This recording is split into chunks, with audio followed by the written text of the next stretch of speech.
No sé si está grabando, estará grabando ya. Sí. Vale. Bueno, pues muy buenas tardes, señoras y señores. Es un placer recibirles en esta casa, en la Real Sociedad Económica Matritense de Amigos del País. Soy Manuel Rodríguez Alcainag y tengo el honor desde hace casi 2 años de ser el presidente de esta sociedad. Y la verdad, me alegra ver la sala con un aforo considerablemente respetable, teniendo en cuenta el día que tenemos, que hace lluvia, amenaza nieve, nos han amenazado con otra Filomena.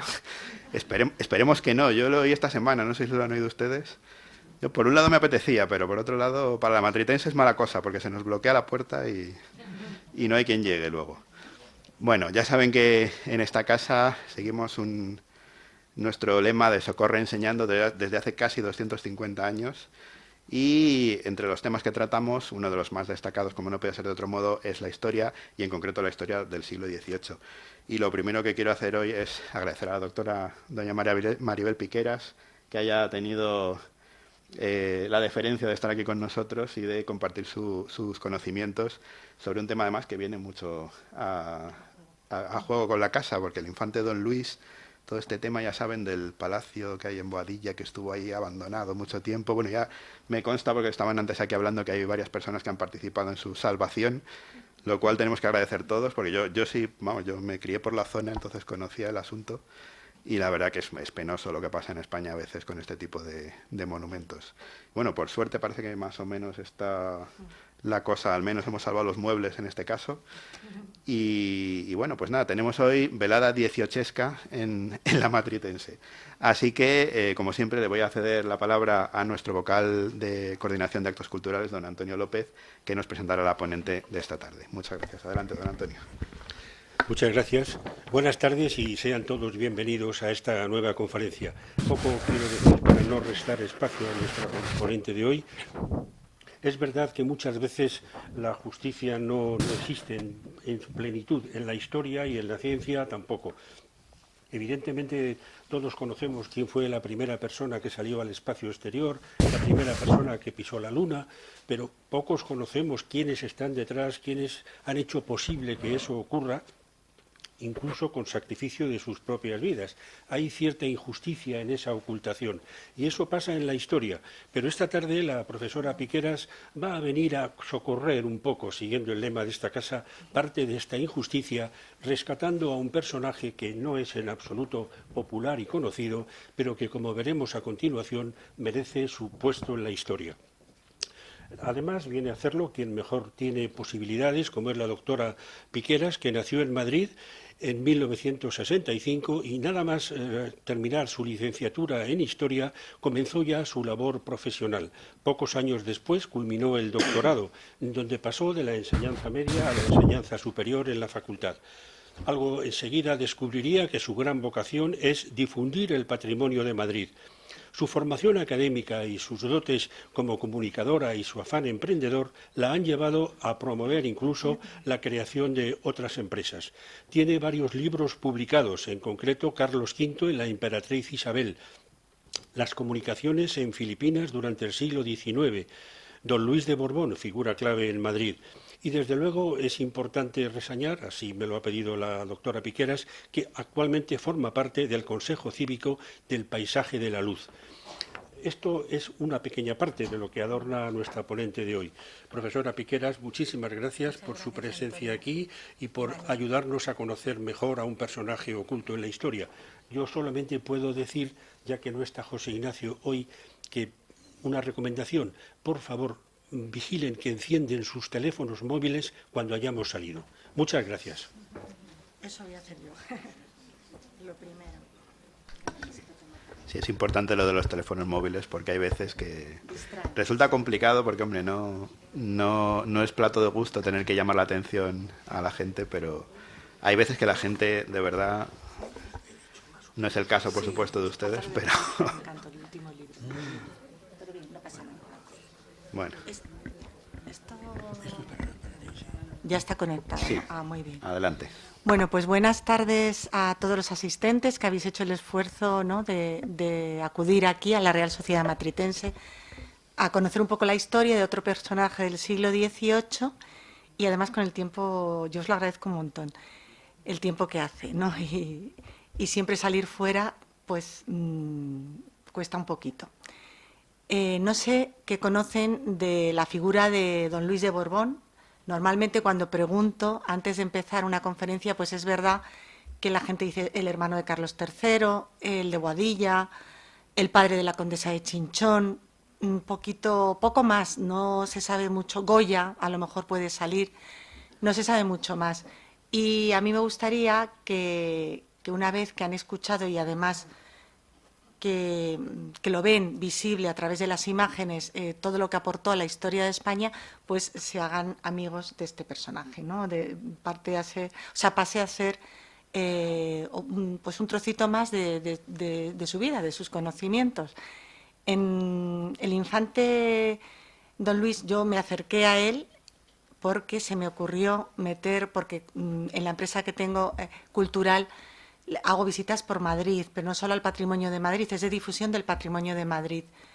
Hace poco se publicó además en el 2021 un libro que se llama Madrid con Encanto, igual que el blog, que lleva ya desde el 2010, que trata sobre esto, patrimonio, arquitectura civil, arquitectura religiosa, paisajes, jardines y varios pueblos de la Comunidad de Madrid, porque trabajo también la comunidad. Entonces, al meterme con uno de esos pueblos, Boadilla, para enseñar el casco histórico y enseñar, y estoy hablando ya del 2013, fue mi primer contacto, 2012, 2013, y a partir de ahí ya todos los años, pues al buscar documentación que veía que faltaba para enseñar, hacer una visita al palacio, pues no había apenas nada, ¿no?, de publicado. Todo hacía referencia a Goya y los cuadros de Goya con el infante, es lo más que había, no había mucho más. Y bueno, luego sí que estaba el libro de Paloma Olmedo sobre el Palacio de Boadilla, pero había muy poquita cosa. Entonces, pues bueno, me interesé por su figura y empecé a investigar un poquito. Y fruto de esta investigación salió en el 2016 este libro, El Rey Perdido, don Luis de Borbón, figura clave en Madrid y Boadilla, que ya no se puede, o sea, ya está agotado y me he traído ahí algunos ejemplares, 6 que me quedan en la oficina, pero bueno, pero que es una cosa divulgativa, que es lo que me interesa a mí, es difundir siempre. Entonces vamos a ver quién es este personaje. Para eso, su infancia, quiénes eran sus padres. La primera imagen que tenemos ahí es Felipe V, un retrato poco conocido del artista francés Rigaud. Yo no sé francés, sé italiano, inglés y español, con lo cual mi pronunciación francesa es horrorosa. Pero una vez que Felipe V es nombrado rey de España en la corte de Versalles y viene a Madrid, nada más venir a Madrid en 1701, por encargo de su abuelo, este retratista, igual que todos los retratistas que trabajan en la corte a los inicios del reino de Felipe V, son todos franceses y los manda Luis XIV.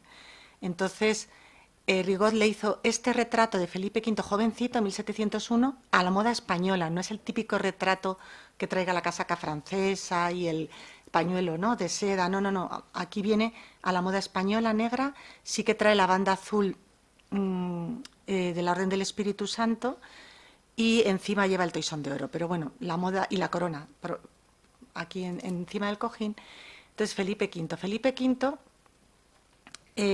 Luis de Borbón, el infante, es el hijo varón, el tercer hijo varón, o sea, el más pequeño de los hijos que le dio su segunda mujer, Isabel de Farnesio, ya que Felipe V tuvo 2 mujeres. En 1702, plena guerra de sucesión, se casa en Cataluña, en Figueras, con María Luisa Gabriela de Saboya, que le dio sus primeros hijos, uno de ellos el que heredará luego Fernando VI. Pero después, en 1715, se casará con esta italiana, Isabel de Farnesio. Los dos, Felipe e Isabel, son los padres del infante don Luis.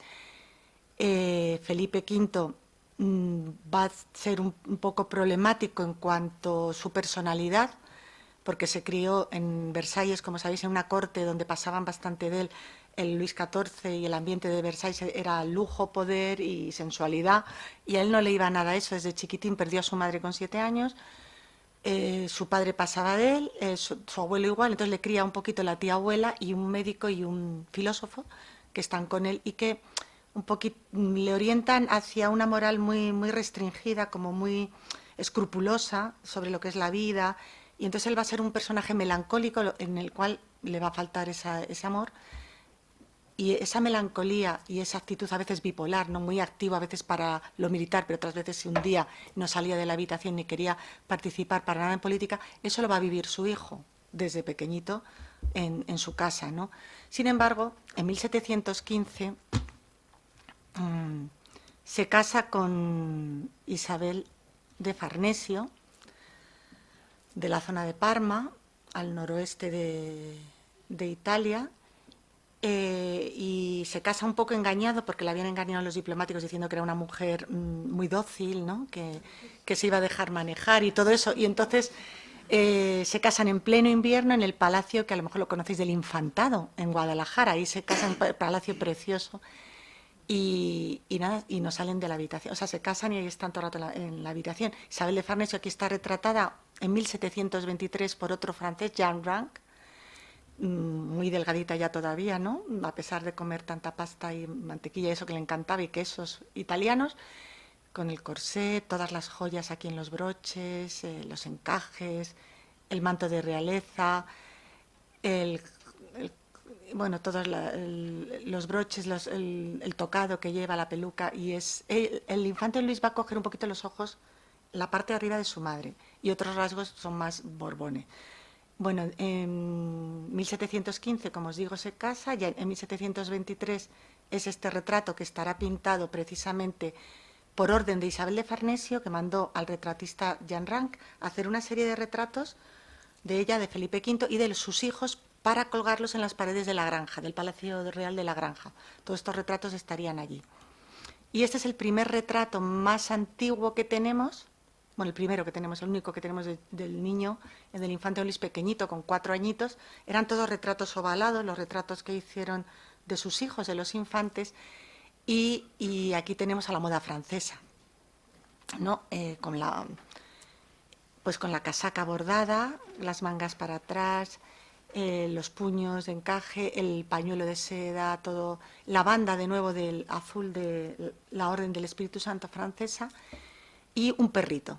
Y esto es importante, porque siempre aparecerá en su vida el tema de los animales y el tema de la naturaleza, ¿no? Ya en este retrato de cuando tenía 4 añitos, pues ya lo vemos. Enseguida, bueno, se me olvida deciros cuándo nació este hombre. El infante don Luis nace el día de Santiago, un día de fiesta mayor, el día 25 de julio de 1727, y nace en el Palacio del Buen Retiro. Estaban en el Palacio del Buen Retiro los reyes. Sabéis que unas semanas antes que había un nacimiento real se mandaba cartas y misivas a algunos embajadores, ¿no?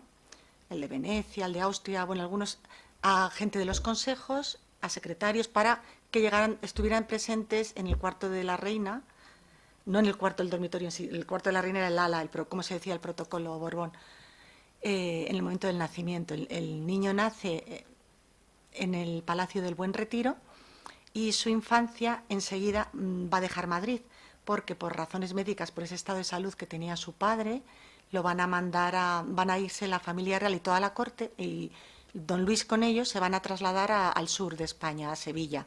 Entonces hay unos años, desde 1728, prácticamente a los 2 años, año y medio de haber nacido, se traslada a la corte a Sevilla y ahí permanecen hasta 1733. En esos años vuelven a Madrid.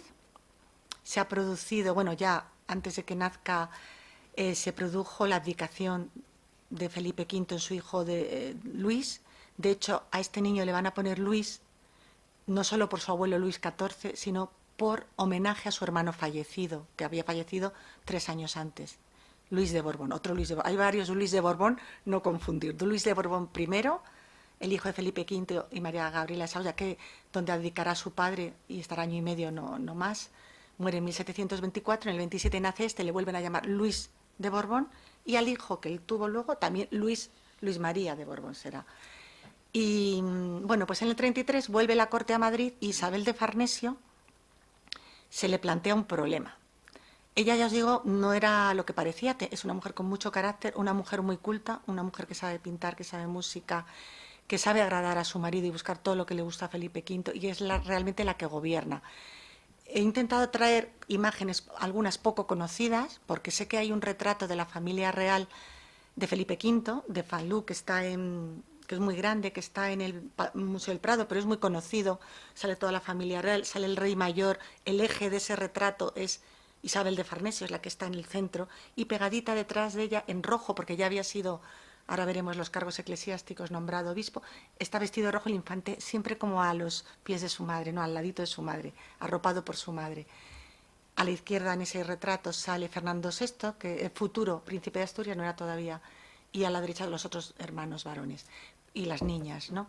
Entonces ese retrato no lo he traído, es un retrato que se hizo 3 años antes de que muriera Felipe V, pero me interesa deciros que ya Isabel de Farnesio, cuando vuelve en el 33, se encuentra ya en 1731 que el ducado de Farnesio le va a pasar, o sea, se va a unir el Farnesio, Borbón-Farnesio va a ser la dinastía, porque han muerto sin herederos y entonces ella mandará a su hijo Carlos, el mayor, porque ya no tenía estados en España, España, las Indias, Países Bajos va a pertenecer a Fernando VI, que era su hijastro, ¿no?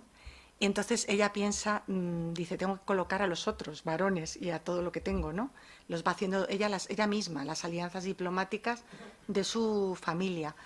Entonces al mayor Carlos le va a mandar a Parma en 1731 para heredar, y luego enseguida pasará al reino de las dos Sicilias y a Parma mandará a Felipe, y le queda el infante don Luis. ¿Qué hago con el infante don Luis, no?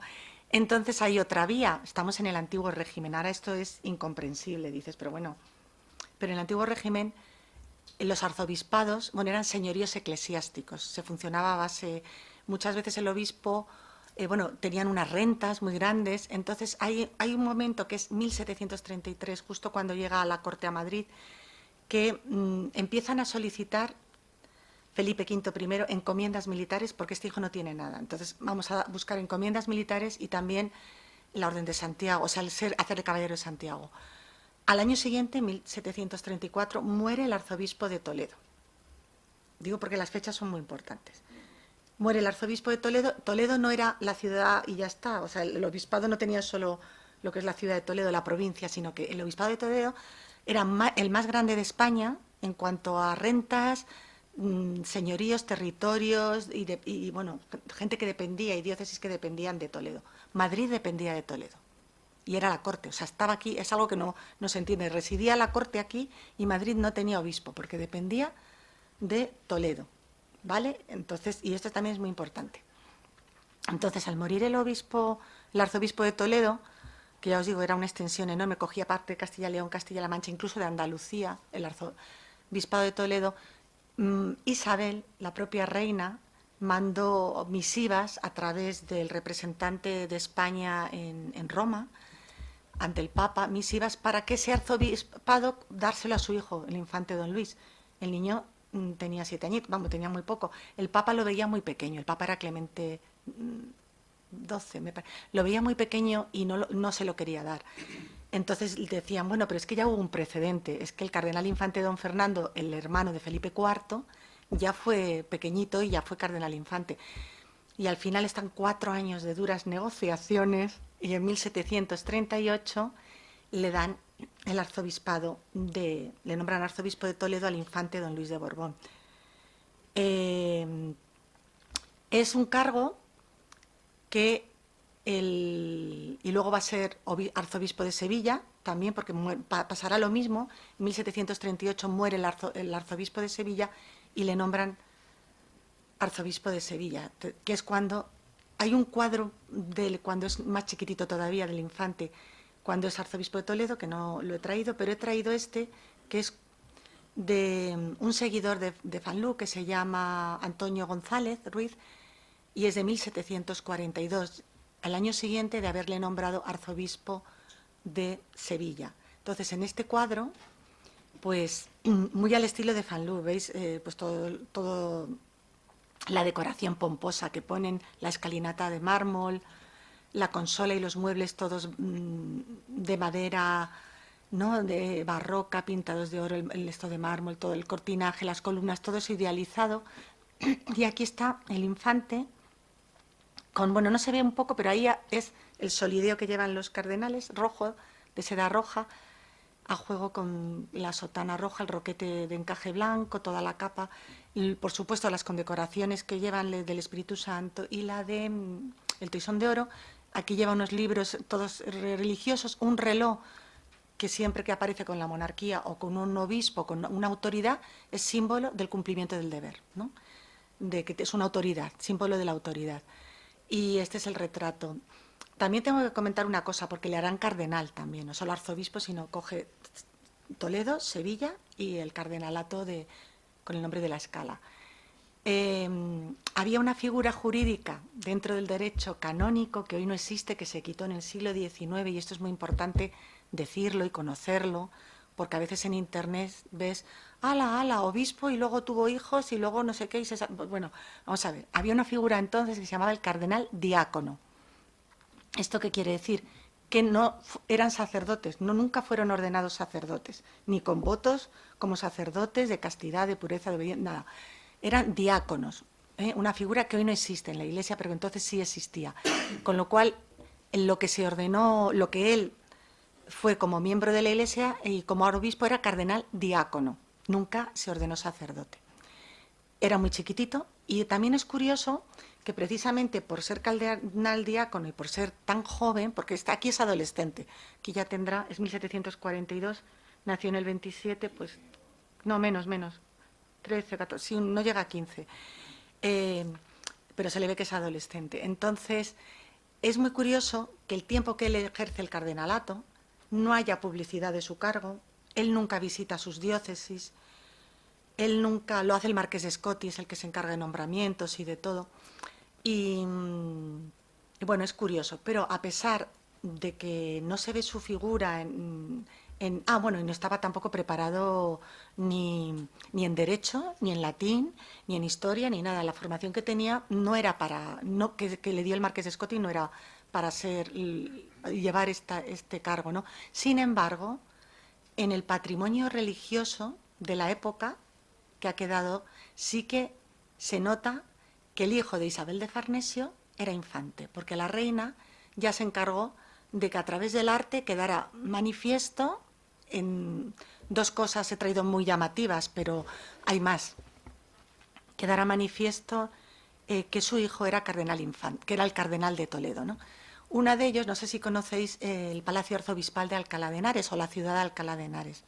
La Alcalá de Henares, se me oye bien, ¿verdad? Porque yo hablo encima muy alto. Alcalá de Henares, el Palacio Arzobispal, bueno, pertenecía al Arzobispado de Toledo, también Alcalá. Y entonces el Palacio Arzobispal, que es un edificio, quiero decir, está unido era una fortaleza medieval del siglo XIII, en el cual la fachada, el obispo Fonseca encarga Covarrubias y hace toda una fachada con adornos platerescos y una galería renacentista, es esa que veis ahí, ¿no? Entonces, en medio de esa fachada, todo este palacio fue, bueno, en la historia ha tenido mucha importancia, porque ahí residieron los reyes católicos cuando iban a Alcalá, ahí nació la infanta Catalina, Fernando, el hijo de Juana la Loca, o sea, es importante. El Palacio Arzobispal era una residencia, aparte para los obispos, también para la monarquía cuando iba a la corte itinerante. Entonces, ni más ni menos, mandaron colocar en el siglo XVIII, en la fachada principal, encima de la puerta principal del balcón, ese pedazo de escudo, que es el escudo del cardenal infante Don Luis, ¿no? Bueno, luego os voy a enseñar uno que se ve mejor que este ahora. Otro sitio importante que tiene que ver con su oficio como cardenal infante es, que este será más conocido, el Palacio Arzobispal de Madrid para el cardenal de Toledo, calle San Justo, está aquí al lado, ahí detrás. Detrás de detrás de la Real Sociedad Matritense, la calle San Justo, había unas casas del siglo XVII, hace como curva, y Isabel de Farnesio mandó tirar ese caserío, y mandó hacer una residencia para cuando el obispo de Toledo viniese a Madrid. Es el que hoy se conoce como Palacio Arzobispal de la calle San Justo, porque en el siglo XX con la Catedral de Almudena han hecho otro palacio arzobispal, o sea, otra residencia, otro palacio que es arzobispal junto a la catedral. Pero este es el palacio arzobispal que mandó hacer Isabel de Farnesio en la calle San Justo. Entonces, el palacio arzobispal, que es muy sobrio por fuera, de 3 alturas, veis el zócalo de granito, los muros de ladrillo, La entrada principal daba a la iglesia de San Justo y Pastor, que estaba al lado, esta de aquí. Hoy es la Basílica de San Miguel, pero... Y el palacio se terminó antes de que se llegara a terminar del todo la basílica y la decoración.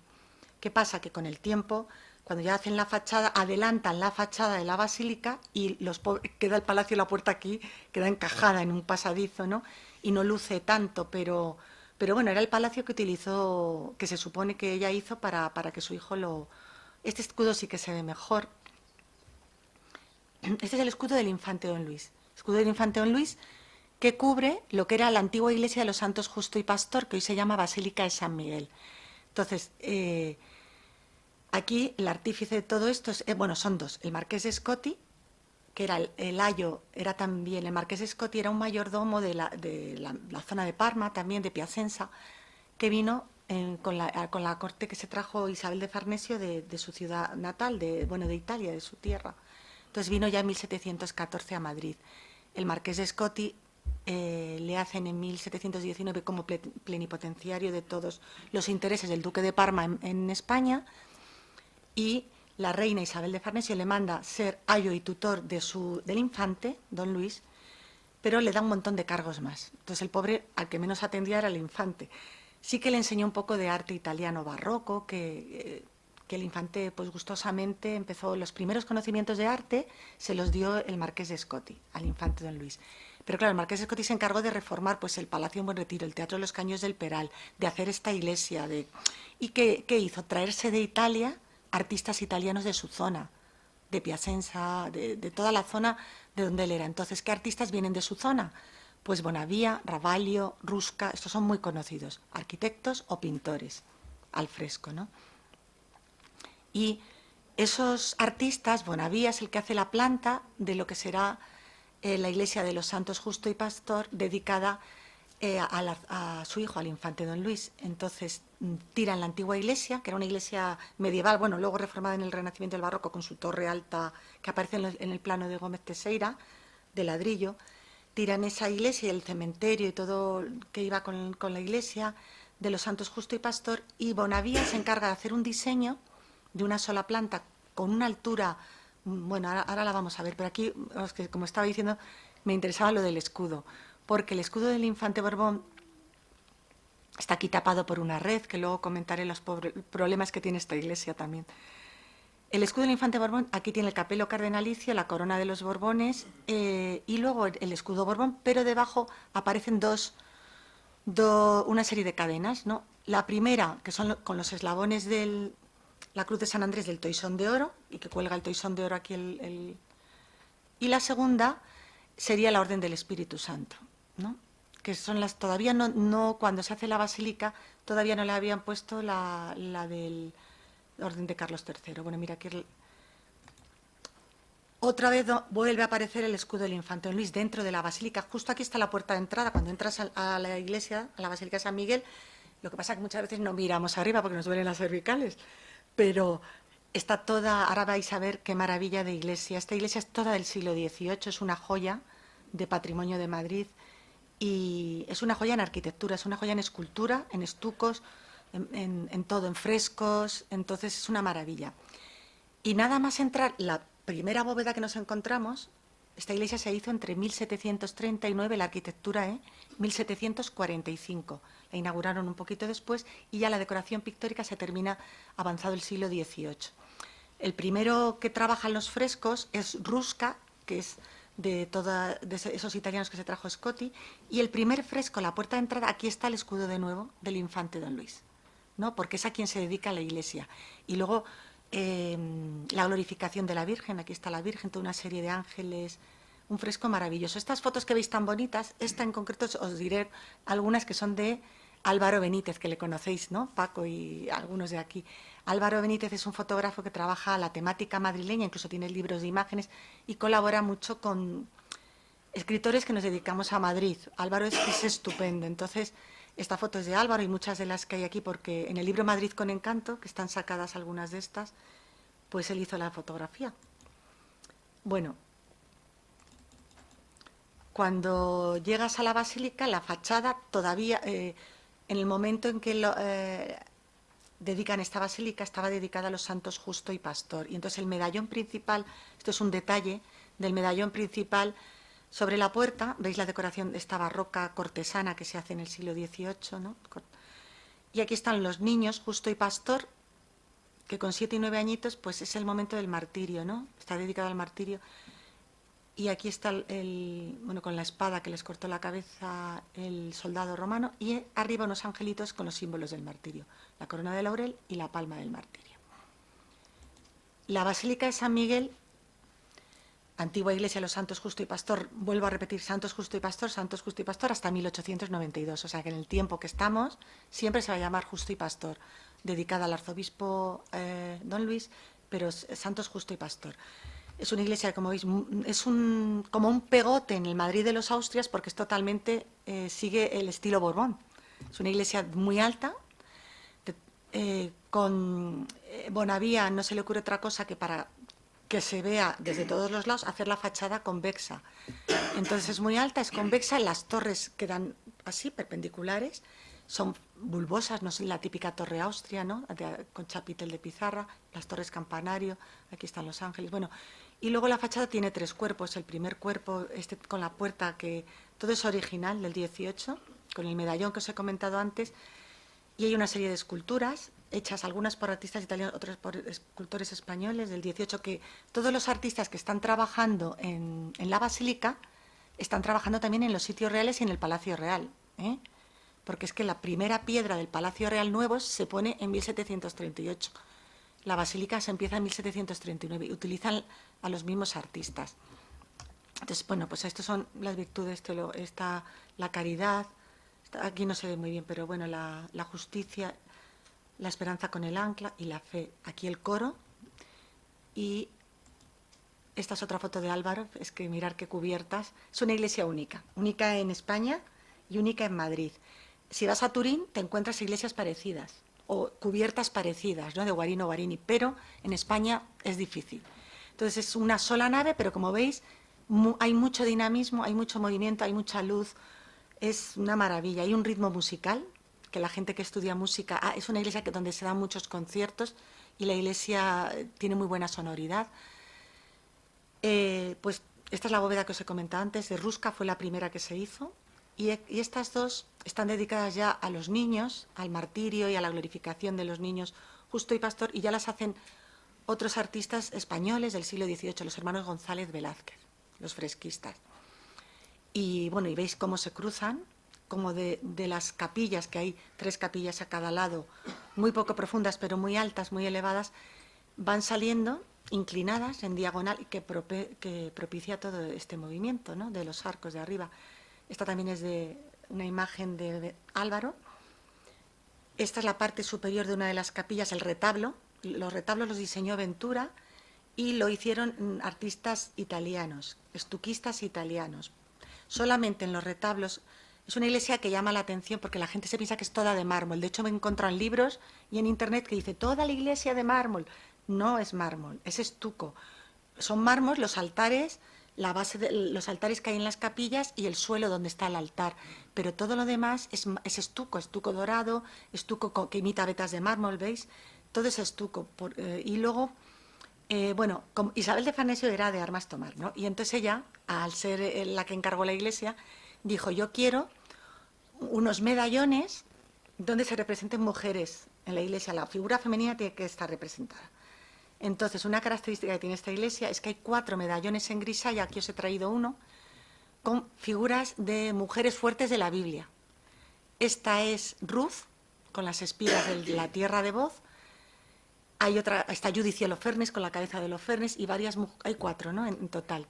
Y luego otra cosa característica de esta iglesia es que está llena de angelitos. Es la iglesia que más ángeles te encuentras, es un paraíso de ángeles. Todo el cielo, los ángeles, hay muchos ángeles, ángeles de todo tipo, de tamaños, de todos, están serafines, querubines, las cabecitas, como estos solo cabecitas, o sea, otros enteros, otros muy grandes.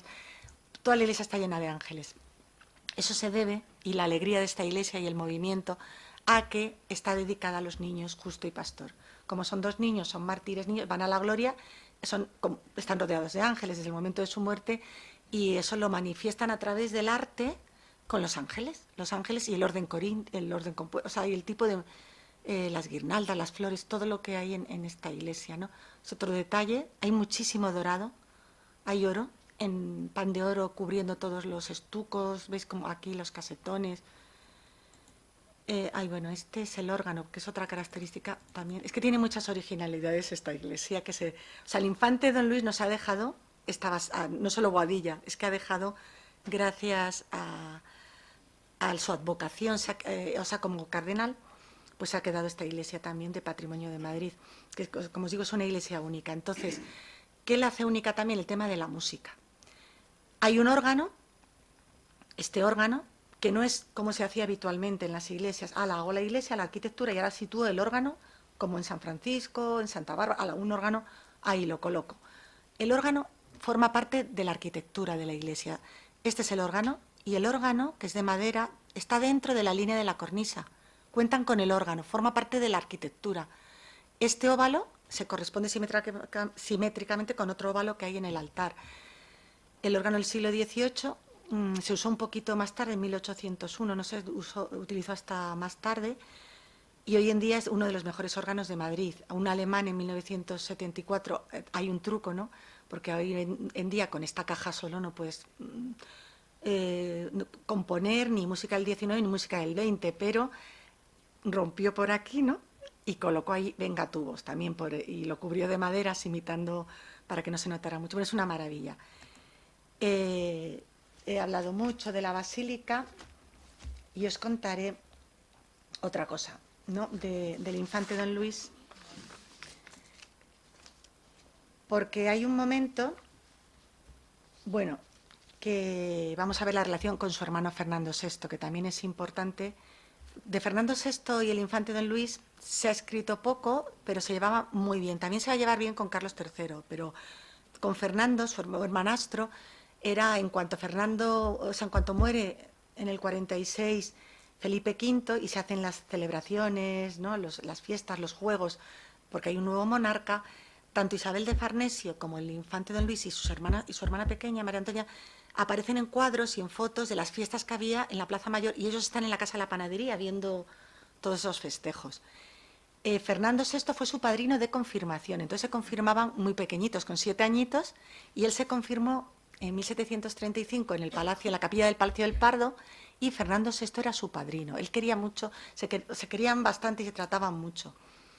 Fernando VI, bueno, por mucho que intercediera el infante Don Luis, hay una cosa que no le hizo caso, y es que en el 47, 1747, quiere que Isabel de Farnesio la molesta bastante, que esté en la corte, interfiere mucho y dice, vamos, que se vaya a la granja, ¿no?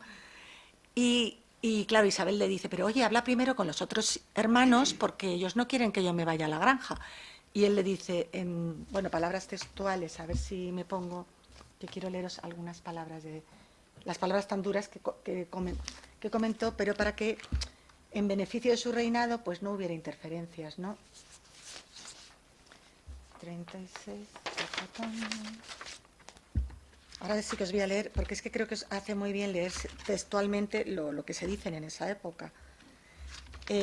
Fernando VI le dijo, lo que yo determino en mis reinos no admite consulta de nadie, antes debe ser ejecutado y obedecido.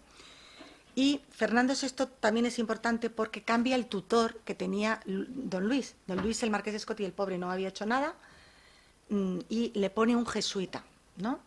Un padre jesuita que cuando el pobre llega por las mañanas a darle clases y atender al infante, se llama Martín García, emitió un informe que dice lo siguiente, nunca hallé a su Alteza, se refiere a Don Luis, nunca hallé a su Alteza en la útil lección de un libro o en conversación de materias que enriquezcan el entendimiento del que las posee. El empleo de su Alteza en las mañanas, tiempo en que me presento ante su Alteza, o son maniobras humildes o son conversaciones con los criados inferiores. En la vida del señor don Felipe V, que de Dios goza, se hallaba el marqués embarazado, se refiere al marqués de Escoti, embarazado en otros manejos, a los cuales pospuso la importancia de la educación del infante. Y es verdad, al infante lo que le gustaba era charlar, era muy campechano, charlar con los sirvientes, pues los que cuidaban los caballos, la servidumbre de la casa, los de la cocina, o sea, todo, el barbero, el cocinero. Él se encontraba muy a gusto en ese ámbito. Y la naturaleza, los animales, la naturaleza. Y hay otra cosa que luego todos van a hablar del infante, el tema de la bondad. Era un hombre muy piadoso, muy bondadoso y con mucha curiosidad. Y esa bondad, esa piedad le hace actuar en conciencia. Y esto va a pasar, y va a pasar algo que nunca ha pasado en la historia de España y que ya me gustaría a mí que muchos políticos actuales actuaran en conciencia y fueran éticamente correctos. Aquí lo dejo caer, porque el infante don Luis sí que actuó en conciencia y dándole vueltas con su conciencia y ante Dios, vio que su vocación no era el estado religioso, que no. Entonces, este retrato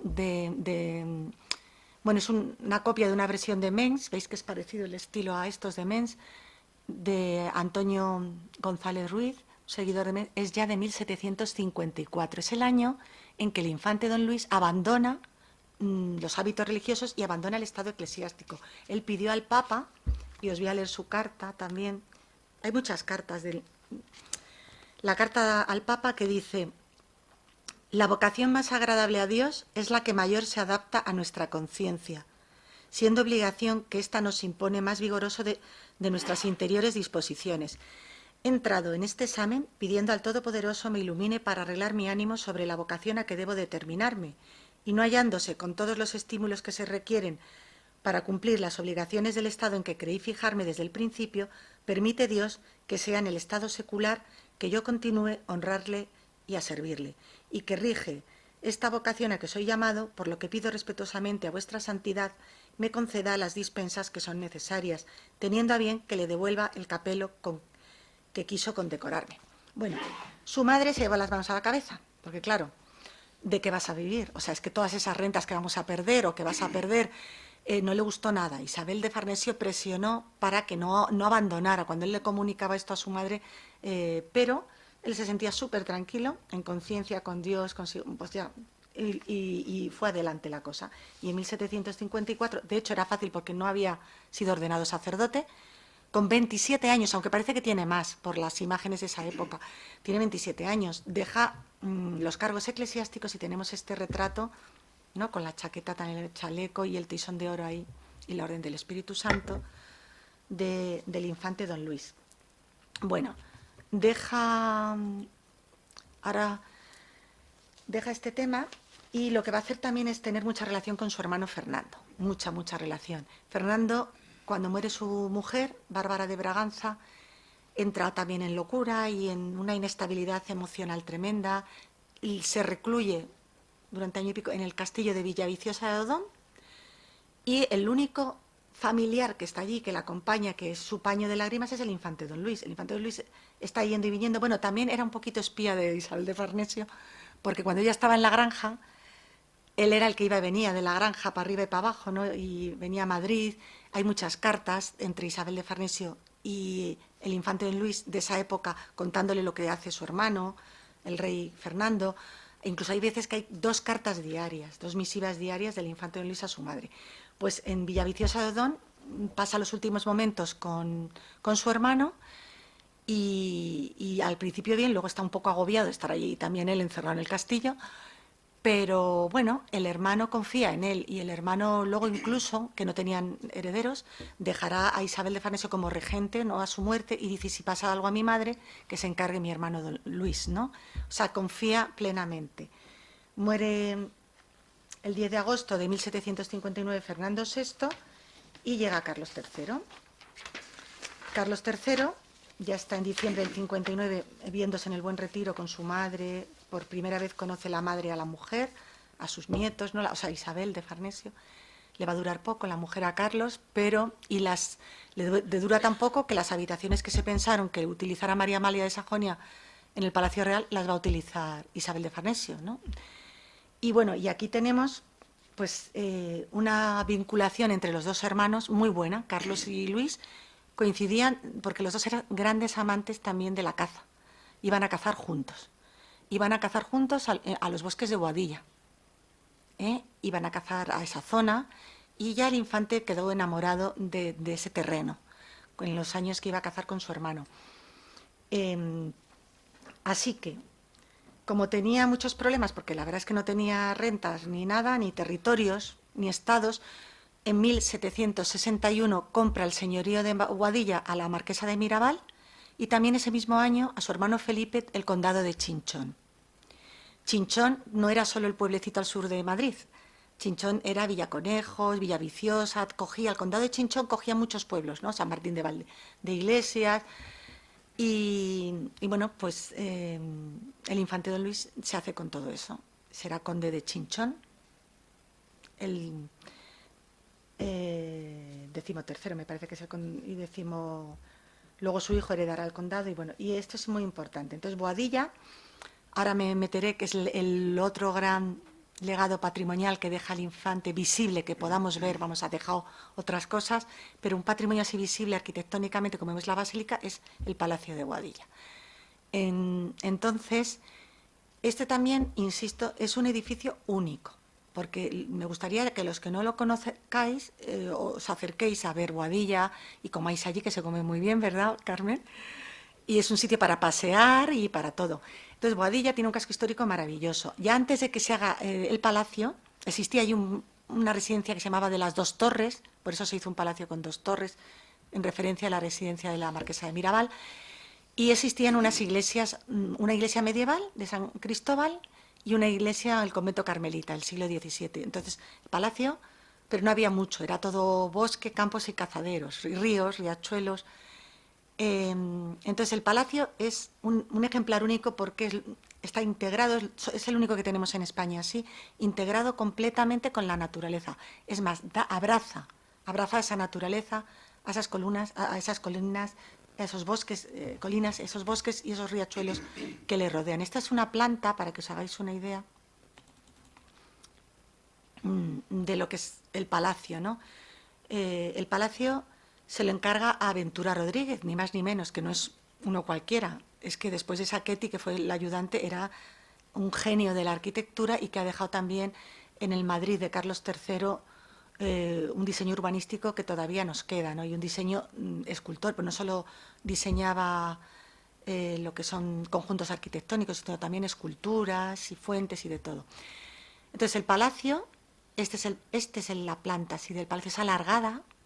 Aquí hay como 2 terrazas, unas alas, dormitorio que abrazan, es lo que yo digo que abraza los jardines, son alas que presentan una terraza exterior que mira hacia los jardines y mira hacia la zona más bonita de la naturaleza.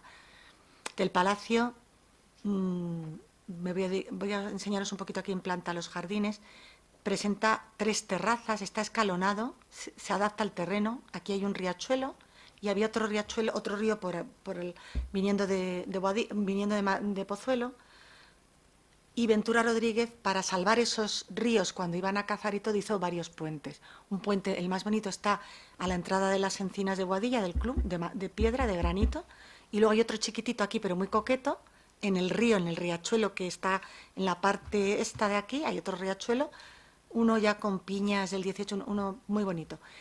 Y entonces hay una primera terraza que sería esta que estoy marcando aquí, una segunda terraza esta y la tercera terraza la más amplia. Extensión rectangular y el jardín está diseñado también por Ventura Rodríguez, lo mismo que la arquitectura del palacio. Entonces, el diseño que hizo, bueno, es un diseño en el mundo del siglo XVIII, se tira todavía en los jardines en esta época. Se suelen colocar los jardines en el XVIII en la parte de atrás de la fachada principal del palacio. En el siglo XIX los jardines se colocan delante y en el siglo XVIII detrás. Acordaros, el Palacio Arzobispal de Madrid, que es del XVIII, tiene el jardín en la parte trasera, justo en el lado contrario de la entrada principal, que está pegado a la basílica. En la parte de atrás, ahí tenía el jardín.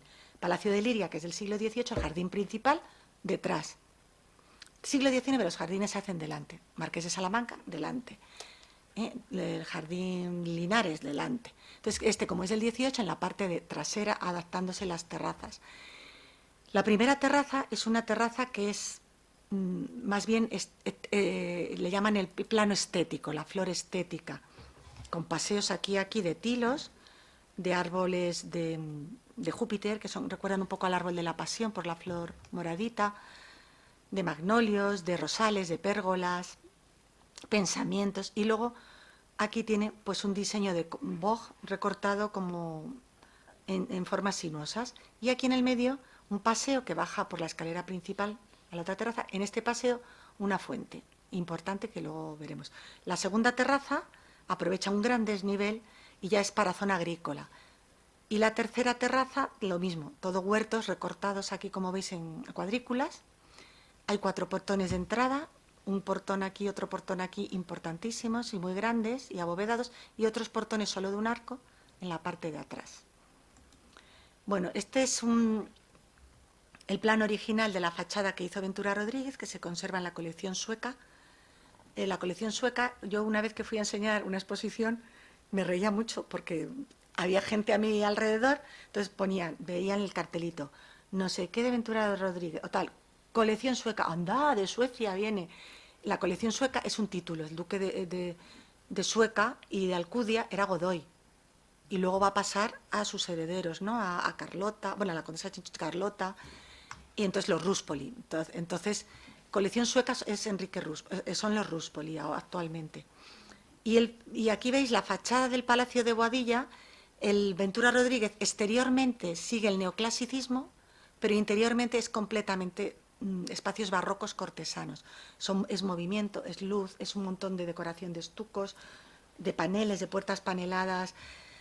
Bueno, es una maravilla, ¿no? Y entonces tiene las 2 torres, como os he dicho, porque era el Palacio de las 2 torres, neoclásico de 3 cuerpos. Aquí hay... Y bueno, la entrada principal sería esta, con 2 columnas, también neoclásicas, el frontón. Y aquí estaba año 1765, el año que se terminó la arquitectura, y el escudo de nuevo, en pequeñito, del infante don Luis de Borbón. Esta es la vista actual, ¿lo veis? El escudo se perdió, no se volvió a recuperar. Están las 2 torres, que son patios de luz. Aquí la inscripción sí que sigue en granito. Los antepechos y bueno, es muy, muy sobrio, no tan sobrio como Arenas de San Pedro, pero porque sí que alternó esto que vemos aquí, estas cadenas que hizo encadenados imitando sillares sobre el ladrillo estucado, ¿no? Y aquí todo el primer piso también le dio unos adornos a las balconadas de granito, pero bueno. Entonces, luego os comentaré más de la naturaleza. Ahora viendo un poquito el estilo del palacio por dentro, veis la capilla de planta de cruz latina, pero el crucero sería esto, lo que se supone, insinuado más bien para crear centralidad y movimiento. Aquí teníamos el altar mayor y, bueno, las columnas acanaladas, todo. Y lo maravilloso que son las cubiertas. Otra foto de nuevo de Álvaro Benítez, porque es que hay que verlos, hay que ver las cubiertas, los juegos, los casetones, todos llenos de flores, también muchos ángeles, guirnaldas. Es una decoración exuberante. Según van subiendo en altura, es maravillosa en luces y en todo. La capilla del Palacio de Boadilla es muy importante. Tiene entrada independiente también desde fuera, desde la fachada. Está en la primera planta. Según entras, a la derecha todo está aritméticamente colocado para llegar a la capilla. A la izquierda están las escaleras que suben a la planta principal y abajo. En la infante, su cuarto, su ala, vemos que da al altar mayor, hay una especie de balcón de madera y bronce, desde el que él seguía la misa y seguía los oficios religiosos desde aquí. Él era de misa diaria y os digo, muy religioso y con mucha piedad y muy bondadoso. Él puso en su testamento que quería ser enterrado en la capilla de Boadilla y sus hijas están ahí enterradas, ¿eh? Luego veremos tanto... Esta es la tumba de la condesa de Chinchón, María Teresa, que murió en París y tuvo una vida muy triste, que luego comentaremos, y su hija Carlota, bueno, encargó esta tumba a Salvatierra, un escultor de la época de Fernando VII, y entonces aquí está la condesa de Chinchón de mármol, un plañidero clásico con una antorcha, y ni una mención a Godoy, o sea, en los rótulos que van abajo, nada, no menciona, nada de mención a Godoy. Bueno, una vista de nuevo cada vez nos vamos a acercar y vais a ver cómo es tan importante la naturaleza. Aquí, este desnivel está aprovechado para colocar almacenes, prensa para las uvas y una serie de dependencias para para el uso de los jardines, ¿no? El palacio, como se adapta al terreno, tiene más altura por la parte que da al jardín que por la fachada que da al otro lado, a la plaza y al depósito. Esta es la tumba que está en una sacristía y metidita en la capilla de la otra hermana, María Luisa, condesa de San Fernando de Quiroga. Muy a estilo clásico, como se hacían en Roma, en el 19 imitaban los sepulcros romanos. Pero es muy diferente, porque ella sí se casó por amor con Joaquín José Melgarejo, está abrazando el busto de su marido, y debajo toda esta inscripción es alabanzas a su marido, y todo lo que le quería, y todo lo bueno que era su marido, los cargos que tuvo, nada que ver con la otra tumba. Bueno, esta foto es de Pablo Linés, que es un compañero que conocemos aquí algunos, que se hizo cuando en 1998 el palacio, los Ruspoli lo vendieron al Ayuntamiento de Boadilla, aunque luego pasó otra vez por otras manos hasta ya definitivamente estar de manos en el Ayuntamiento. Entonces, a la derecha, en los palacios normalmente hay dos alas, el ala masculina y el ala femenina. El ala, según le ves del jardín, el ala de la derecha era el ala femenina. Esa fue utilizada por la hija, por la condesa de Chinchón, María Teresa, la del cuadro de Goya, y este es su dormitorio, con columnas, con papel pintado, pero en la época de los Ruspoli, claro, ellos fueron cogiendo cosas, herencias suyas, y lo decoraron como una salita, ¿no? Y después, bueno, cuando lo vendieron, quitaron, pues este son un compañero que hizo fotos del palacio, del interior del palacio, justo antes de la cesión al ayuntamiento. Esta es la terraza de esa condesa y veis las vistas que tiene. Es que incluso hoy se ve eso. O sea, se ve todo bosque, jardines. Esta es la terraza que hemos visto ahora y esta es la terraza del infante Don Luis. La terraza de dormitorio, este es el cuarto del infante, miraría también a los jardines, los bosques. Pensar que el infante Don Luis usó temporalmente, era una residencia temporal, era cuando iban a cazar o cuando iba a fiestas, a juerga, residencia de soltero, podemos decir, era el soltero de oro. Entonces, sus fiestas, su música, él tenía 7 músicos a su servicio, contrató en 1770, conoce a Boccherini, que había venido para trabajar en la Capilla Real de su hermano no lo quiso y él lo contrató. Y entonces Boccherini va a trabajar en el Palacio de Boadilla, va a hacer conciertos y a componer en el Palacio de Boadilla obras que, bueno, yo me he traído aquí una, el Minueto, pero yo no sé si se alarga mucho, si no lo miráis en internet. El Minueto de Boccherini, que es una obra muy famosa, el concierto de la Noche de Madrid, algunas obras relacionadas con la naturaleza que él va a vivir aquí, por ejemplo, La Pajarera, porque había una pajarera, que ahora hablaremos, una casa de aves, está hecha para Boadilla, para el infante Don Luis. Otra obra pastoral, creo que se llama, o está hecha también para el infante Don Luis, para las huertas estas con los almendros floreciendo, ¿no? Los paseos que tienen, la terraza, la escalera que baja la última. Bueno, vamos a ver, esto no quería yo verlo. Importante, uno de los paseos de acceso arriba por los portones. Esto sí que me interesa más, la escalinata principal que baja a la segunda terraza. Fijaros qué escalinatas, de una sola pieza de granito, balaustrada clásica, todo esto lo hizo Ventura Rodríguez. Esta es la salida del salón, abajo había un salón de música donde se daban los conciertos, las fiestas, los bailes, y después salían al jardín. Y entonces en el jardín pues se encontraban un diseño, todo este es el plano estético, el diseño que os decía de boj, de recortes de boj, de rosas, de pérgolas, de magnolios, de tilos, era maravilloso. Y aquí hoy hay una fuente muy ridícula que los de Boadilla tenéis que hablar para que se cambie y se ponga una fuente mitológica del siglo XVIII que hay muchísimas guardadas en almacenes de patrimonio. Entonces aquí veremos a ver, porque fijaros la fuente que había ahí, esta. Imaginaos qué cambio. Esta fuente, que hoy está ni más ni menos que en el paseo principal de los jardines reales del Campo del Moro, es la fuente que Ventura Rodríguez diseña para el jardín, la primera terraza del Palacio de Boadilla, que ya en el 76, cuando ya Don Luis se casa, bueno, no estaba todavía terminada, estaba allí, pero es de mármol blanco, con un pilón redondo de granito, y está dedicada a la mitología del agua, a Tritón, ¿no? Porque el agua es muy fundamental.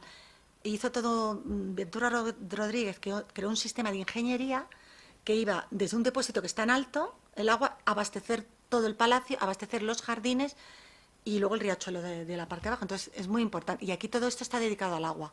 Son los tritones niños, veis aquí con la caracola marina.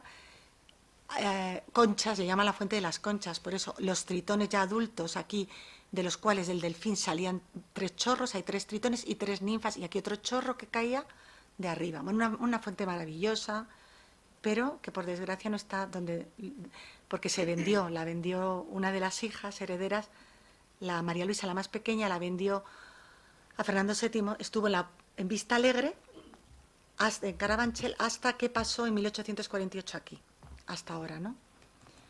Bueno, seguimos viendo los jardines de Boadilla. Aquí los estanques, las huertas. Esta es la zona de huertas de abajo. Estos son los portones de salida abajo. El río está ahí. Veis las colinas con las encinas. La huerta, esta foto está hecha este verano último porque, hombre, restaurar un jardín es muy complicado. Es de lo que primero se deteriora, ¿no? Es muy efímero. Tenemos los planos de cómo era el jardín. Incluso los jardineros que luego los Ruspoli utilizaron, los Seisi, se llamaban, luego se quedaron a vivir en Boadilla y sus descendientes han vivido ahí. Otra gente de Florencia, de Toscana, Lucía Serredi, es la paisajista, que es italiana, es la que ha hecho todo el diseño paisajístico. Entonces, toda la zona de huertas con paseos, que veis que son almendros, y hay paseos de vides también, y hay girasoles. Bueno, y estas huertas cuando yo fui daba ganas de llevárselo a casa, ¿no? Porque había acelgas de todo tipo, calabacines, calabazas, pimientos, tomates, de todo aquí. Y aquí correteaban, porque por estos jardines correteaban animales vivos, animales grandes, como una cebra, como ciervos, o sea, que los tenía por aquí correteando. Se me ha olvidado deciros, bueno, el infante Don Luis, este palacio lo decoró siempre con temas relacionados con bodegones, con animales, con la naturaleza y algún retrato. Por ejemplo, encargó a Meléndez, esta foto es muy mala, pero el bodegonista Meléndez, que es como si fuera una fotografía de lo detallista que es y lo preciso con el óleo también, esa pincelada tan prieta, hizo como una imagen de las 4 estaciones. Entonces colocó madroños representando el invierno. Este es el verano, sandías, higos, y esto lo hizo Menéndez. Otro que trabaja aquí en Boadilla es Paret. Entonces, Paret, hace poco el Prado ha hecho una exposición que me alegra un montón, que la he visto y que me gusta mucho, porque Paret también se le tenía bastante abandonado, oculto, y Paret, el descubridor de este pintor fue el infante Don Luis. El infante Don Luis lo descubre, ve que es muy bueno, le contacta con Mengs. Mengs le lleva a la Real Academia y el infante le financia una beca a Roma. Entonces, Paret va a Roma de 1763 al 66 y en el 66 está de vuelta, está con el infante y al año siguiente ya ha hecho el primer encargo del infante, que cuelga de Boadilla, que es porque Boadilla se utilizó, era un palacio temporal, quiero decir que el infante Luis está viviendo con su hermano Carlos. ¿Dónde? Donde vivía Carlos. Si la corte se traslada a Aranjuez, él se iba a Aranjuez. Si la corte se traslada a Retiro un momento, pues a Palacio Real, tenía su cuarto real también ahí. Entonces Boadilla no es la residencia para siempre, es temporal. Esto es importante decirlo. Él de momento sigue viviendo donde el resto donde está su hermano. Entonces, Paret, pero sí que utiliza el Palacio de Boadilla, aparte para sus fiestas, para sus colecciones de arte, tener un sitio más amplio para colocar sus colecciones y más apartado del resto. Su gabinete de ciencias naturales, que es muy importante, en la primera planta en Boadilla hizo Ventura Rodríguez muebles de madera totalmente adaptados para colocar el gabinete de ciencias naturales del infante. Y para su biblioteca, también con muebles de madera, todo eso va a estar en Boadilla. Bueno, animales vivos, como digo, Paret, en el 67 ya le hace la primera colaboración con el infante, que es el baile de máscaras del Teatro del Príncipe. Ese es muy bonito. Paret era un pintor que adelanta en España un tipo de pintura que no se hacía porque no gustaba todavía a la aristocracia española. Eran pequeños cuadros de gabinete, de fiestas, de escenas de galanteo. Esa pintura estaba muy de moda en Inglaterra y en Francia, pero en España no. En España tirábamos todavía la pintura histórica, los retratos, pintura mitológica. Entonces, él puso de moda esa pintura y al infante le hizo una serie de cuadros, por ejemplo, la tienda del anticuario Giannini también estaba aquí en Boadilla, eran de Paret todos. Y luego unas acuarelas que hace un poco más tarde, que tenemos de 1774, son las acuarelas de Paret, todas de animales vivos que tenía el infante. Pájaros, ciervos esta es la cebra, la famosa cebra, porque claro, era muy exótico tener una cebra, que es un animal africano, en el Palacio de Boadilla, pues pobrecita, yo no sé cómo aguantaría ahí los inviernos. Aquí es el momento en que la están limpiando, tiene aquí su manta, su cepillito, todo abajo. Y esta cebra cuando muere, el infante le daba tanta pena, bueno, y también para la ciencia, mandaba disecar los animales. La cebra también. La mandó disecar y se perdió luego. No se sabe dónde está o desapareció. Estas son otras acuarelas, animales vivos que tenía, pájaros. Una casa de aves espectacular en la colinita que hay enfrente de la fachada principal, detrás del depósito. ¿Por qué situó ahí los animales y no en la huerta? Porque hacía mucho ruido, olían a veces también y no quería él rodearse de tanto jaleo. Entonces lo situó un poquito al otro lado. Esta es una oropéndola, la oropéndola, que era un pájaro tropical, pero que ya se había adaptado a la fauna ibérica. Entonces la oropéndola es muy llamativa, lo pintó Paret también, porque el macho, que es bueno, Paret no es que lo sepa yo, es que él pone 1 macho, 2 hembra, lo pone él en la acuarela. No es que yo sea lista, no tengo ni idea yo de cosas de pájaros y eso, pero Paret lo escribe, ¿no? Y entonces es amarillo, amarillo, pero aquí se ve muy mal, pero es un amarillo muy chillón, ¿no? Y llamaba la atención, y tenía oropéndolas, tenía ese tipo. Esta es la casa de aves, que está restaurada hace poco, muy poquito, yo la he visitado hace un par de fines de semana. Entonces, la casa de aves sigue la tradición que hay en la gente aristocrática, y muchos reyes, monarcas, sobre todo del siglo XVII y del siglo XVIII, tenían pequeños zoos en sus palacios. Dentro de extensiones de jardines enormes, colocaban zoos con animales vivos o casas de aves.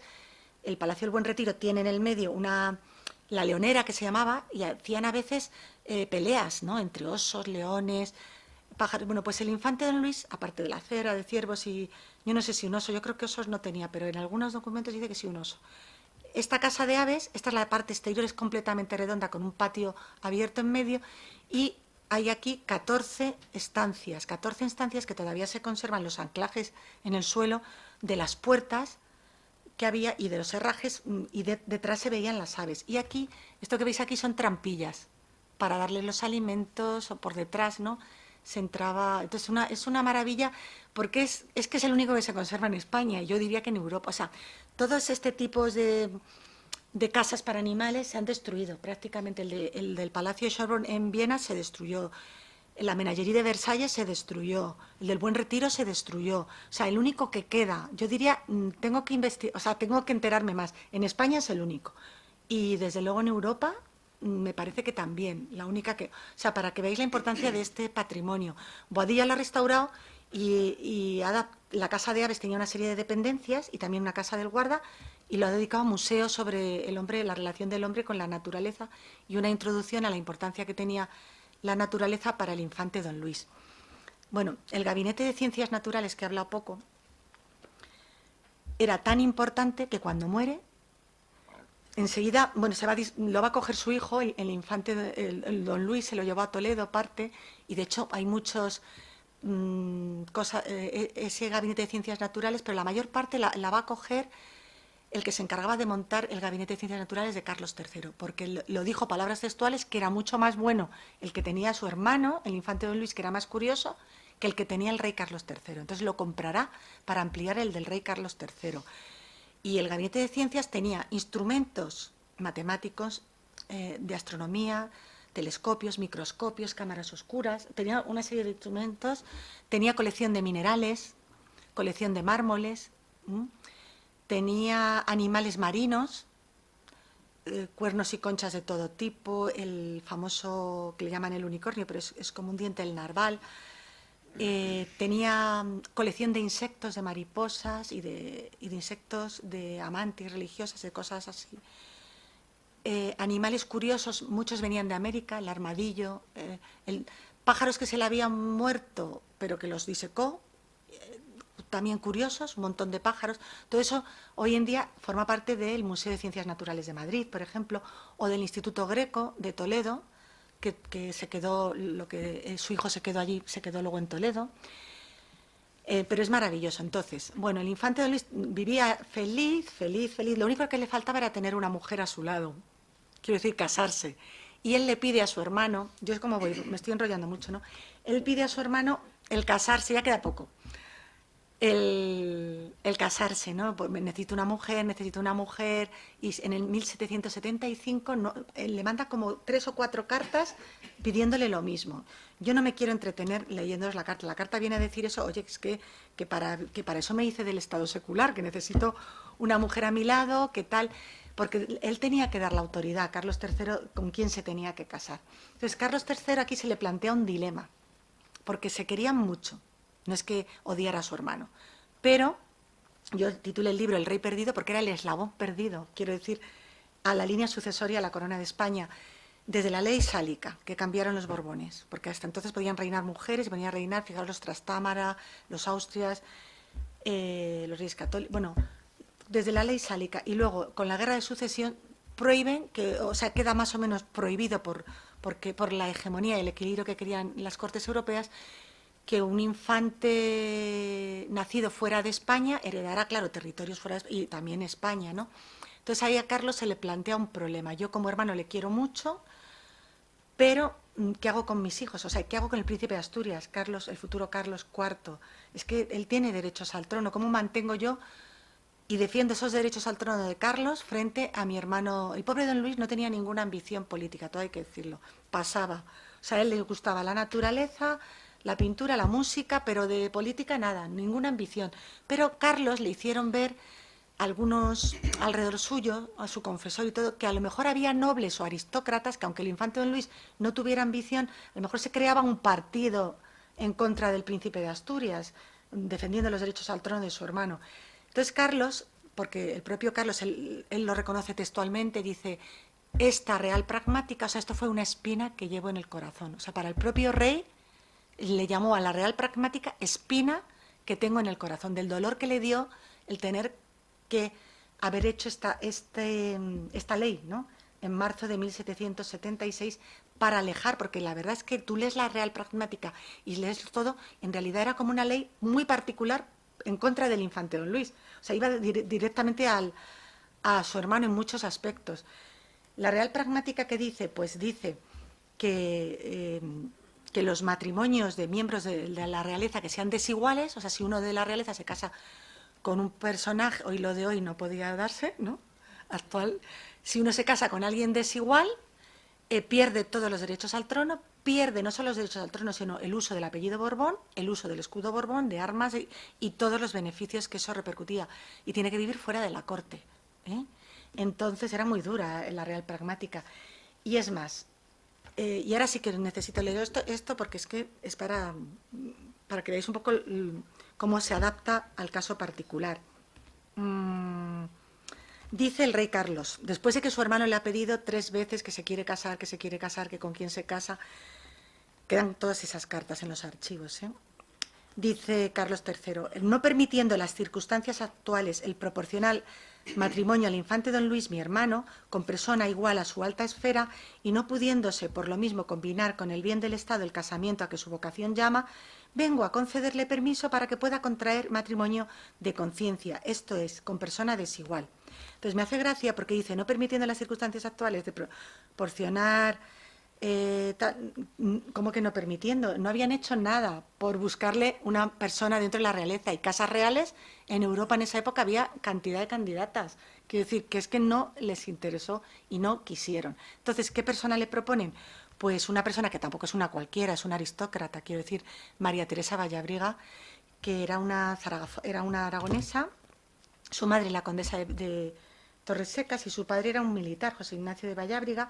Ella se educó con otro militar, el marqués de San Lorenzo, en La Granja, y ahí en el sitio de La Granja pues echó el ojo del infante don Luis. Era muy guapa, unos ojazos tremendos, Yago ya nos la representa lo guapa que era.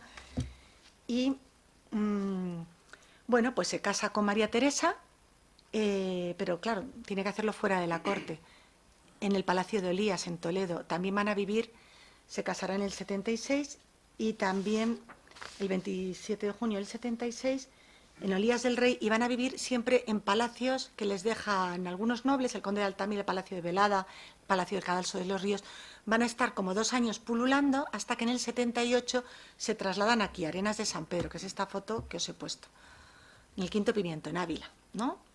En la parte más alta de Arenas de San Pedro, manda a Ventura Rodríguez, por favor, hazme una residencia en condiciones. Él está viviendo mientras tanto en Arenas de San Pedro. Entonces Ventura Rodríguez ya está cansado, se ha muerto su mujer, ir a Madrid, Arenas de San Pedro, Madrid, no es lo mismo que Madrid-Boadilla, que era mucho más recto. Arenas de San Pedro, los caminos en esa época fatal, y más para ir todo el año. Entonces, pero él diseña un palacio cuadrado, también con torres, como el estilo recuerda un poco a Boadilla en cuanto al neoclasicismo, la sobriedad, 3 alturas también, aquí para la servidumbre, aquí las torres, aquí la entrada principal, que hizo un pórtico, ya exageró bastante el saliente, un pórtico neoclásico.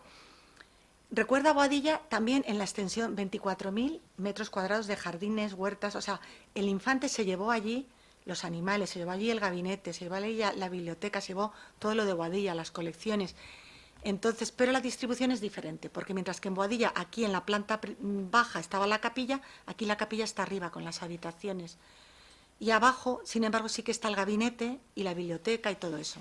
Los muebles los hizo Ventura, bueno, esta es para que veáis, pero bueno, la escalera es más solemne que la de Boadilla, esta escalera imperial. Y bueno, y entonces él vivía muy tranquila. La que no le gustó nada lo de irse a Arenas de San Pedro es a esta señora, María Teresa. 32 años de diferencia se llevaban. Ella se casó con una cría con un señor que era bastante mayor. Y 32 años de diferencia y una incompatibilidad que se dice de caracteres, ahora se diría eso, porque ella tenía mucho carácter, muy dominante, muy nerviosa, saltaba enseguida, muy orgullosa, y no le gustaba nada estar alejada de la corte en Arenas de San Pedro. Entonces, de hecho, no le gustaba nada que el primer hijo nació en Cadalso de los Vidrios, Luis se llamó como el padre, pero las 2 niñas de después, María Teresa y María Luisa, ella se iba a dar a luz a Velada, que estaba un poquito, no le gustaba nada dar a luz en Arenas de San Pedro. Se bajaba a un palacio más cerca de Madrid, cerca de Talavera de la Reina, ¿no?, que no este de Arenas de San Pedro. Y bueno, en Arenas de San Pedro el infante no va solo, va con toda una corte. No me voy a alargar, pero es que llevaba de todo: barbero, confesor, los músicos, toda la servidumbre, los preceptores de sus hijos, otro preceptor de música, para la cocina, para los pasteles, para no sé cuánto. O sea, un séquito muy grande que también se aloja en el palacio y en las casas de Arenas de San Pedro. Arenas de San Pedro también fue Boccherini. Y bueno, pues Arenas de San Pedro, si en Boadilla tenía relación con Paret, y fue Paret el que le llevaba de juerga y que por eso Carlos III lo desterró, por las juergas que hacía con su hermano, entonces en Arenas de San Pedro va a conocer a Goya. Entonces Goya, los primeros retratos que hace para miembros aristocráticos y más relacionados con la realeza, que le va a proporcionar luego el contacto con el rey Carlos III, y después va a ser el infante Don Luis. El infante Don Luis va a ser su mecenas. Precisamente por esta relación con Goya se le va a conocer mucho luego al infante Don Luis. Entonces, Goya va en verano. Y se existen cartas de Goya a su amigo Martín Zapater de lo bien que le trataba el infante, ¿no? Va en los veranos de 1783, se tira todo un mes allí, porque cualquiera iba y venía a diario a Arenas de San Pedro. Y va en el verano del 84. Bueno, hay una carta para que veáis lo bien que se llevaba, que me gusta leerla, no me voy a resistir. Se llama, bueno, dice Goya a su amigo, estamos antes en el momento que retrata estas pinturas, justo en el 1783. Dice: acabo de llegar de Arenas muy cansado. Su Alteza me ha hecho 1000 honores. He hecho su retrato, el de su señora, su niño y niña, con un aplauso inesperado. He salido 2 bazas a caza con su Alteza y tira muy bien, y la última tarde me dijo sobre tirar a un conejo. Este pintamontas aún es más aficionado que yo. He estado un mes continuamente con estos señores y son unos ángeles. Me han regalado 1000 duros y una bata para mi mujer, toda de plata y oro. Eso es como se portan con Goya. Claro, así va Goya, encantado, ¿no? Entonces, hace un retrato que hace una pareja, como un retrato de matrimonio. El de ella a la derecha, mirando al masculino, y el de él a la izquierda. Este está en el Prado.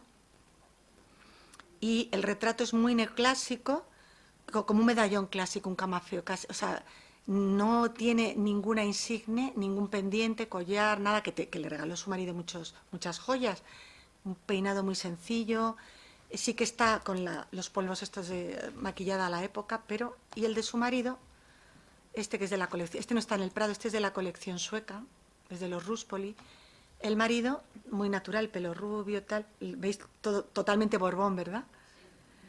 El pañuelo, la chorrera, su chaqueta gris. Bueno, pues este 1783, fijaros que en los ojos se parece más a la madre, en los ojos, pero el resto, la nariz y tal, es muy del padre. Bueno, 1783, otro de 1783, con 2 añitos, la famosa condesa de Chinchón de Goya, pero con 2 añitos. Goya le retrata ahí, en Arenas de San Pedro, y luego les va a seguir toda la pista y va a hacer sucesivos retratos de estos hijos, ¿no? Y de la familia. Siempre le va a pasar con todos, con la familia de la duquesa de Osuna igual, les va a seguir luego haciendo... Entonces aquí está la niña en Arenas de San Pedro, fijaros, el palacio es que estaba justo el último, y sigue estando ahí, o sea, está la sierra detrás, y aquí el jardín, el perrito, que no falte, con las así en jarras, ¿no? Las transparencias, bueno, es una maravilla de retrato de luz y de carita. Ahí el niño, el otro, el que se llama Luis María por diferenciarle. Este sí que se educó, ya buscó un buen preceptor para su hijo, para que no le pasara lo que le había pasado a él. Es que escribía hasta con faltas de ortografía y todo, o sea, escribía, no sabía latín, no sabía historia. El hijo sí que estuvo bien formado, tanto aquí en Arenas de San Pedro como luego en Toledo. Aquí veis también a la moda francesa, de casaca, de los zapatos con tacón y hebilla, el chaleco, rodeado de libros de historia, planos de geografía. Este retrato también del 83. Y este que es muy curioso y que nos indica la afición que tenía el infante don Luis por tratar a la servidumbre como uno más. Quiero decir, hablaba y es un retrato de familia, pero fijaros que en vez de hacer un retrato de familia, como por ejemplo los retratos de Goya de la familia de la duquesa Osuna, ¿no? Todos aristocráticos, de poses, señoriales y tal, este es un retrato íntimo, una escena íntima en el momento que por la noche se retiran sus peinados y sus cosas y se están quitando la ropa, o sea, entonces están aquí, hay 5 miembros de la familia, don Luis, María Teresa, que es el eje, la luz, todo le va a ella, ahí se ve quién manda. Luego el hijo mayor, Luis, Teresa y María Fernanda, que había nacido hace año y medio, en el 83, y no, hace un año, en el 84 es el retrato este. El infante murió al año siguiente, estaba ya enfermo y mayor. Entonces, es un retrato que hay 5 miembros de la familia y 9 sirvientes. Fijaros qué retrato. Y, o sea, y con qué cariño retrata Goya a los sirvientes, porque el infante así lo quiere. Entonces, el infante está aquí con su batín de noche, jugando al solitario, tan pancho, en una sillita, mientras que la señora María Teresa en la butaca y con su traje de seda, de coral y sus zapatos. Bueno, Goya se autorretrata, jovencito aquí de espaldas. Tenemos 2 camareras de María Teresa llevándole útiles de peluquería. Su peluquero García está aquí quitándole todo lo que tenía la laca y todas las cosas que se ponían. La nodriza de María Luisa, uno que trabajaba en oficial mayor de secretaría, Francisco Campos, secretario de María Teresa, que mirar cómo la mira, porque dicen que luego entre ellos hubo ahí algo, que era muy galán, este era muy galán, claro, era tan joven ella. El cocinero, muerto de risa, muy simpático, y este con una cara de cabreo porque es Alejandro de la Cruz, que era el encargado del gabinete de pintura y de las colecciones y de tasarlas, de restaurar, y ve que Goya está subiendo puestos y que él no... Porque don Luis pudo haber contratado a otro, no, porque quería contratar a Paret, pero Paret estaba desterrado. Mengs se fue a Roma, eran los 2 que quería. Gregorio Ferro pintaba un poco mal los retratos y Alejandro de la Cruz igual. Entonces no le quedaba, tuvo que buscarse uno nuevo. Pues a través de los contactos de María Teresa, que era aragonesa, o de Goya, perdón, o de Ventura Rodríguez, consiguió a Goya. Bien, muere, ya vamos a llegar al final.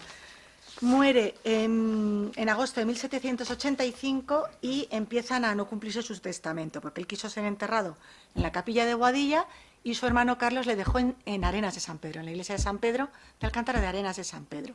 Ahí estuvo hasta que Carlos IV ya se lo llevaría al Panteón de Infantes del Escorial, donde está hoy en día. Tampoco comparte con sus hijas el lugar de enterramiento. ¿Qué pasó con los hijos? Bueno, es verdad, aquí sí que se cumple el testamento, y es que don Luis le insistió mucho.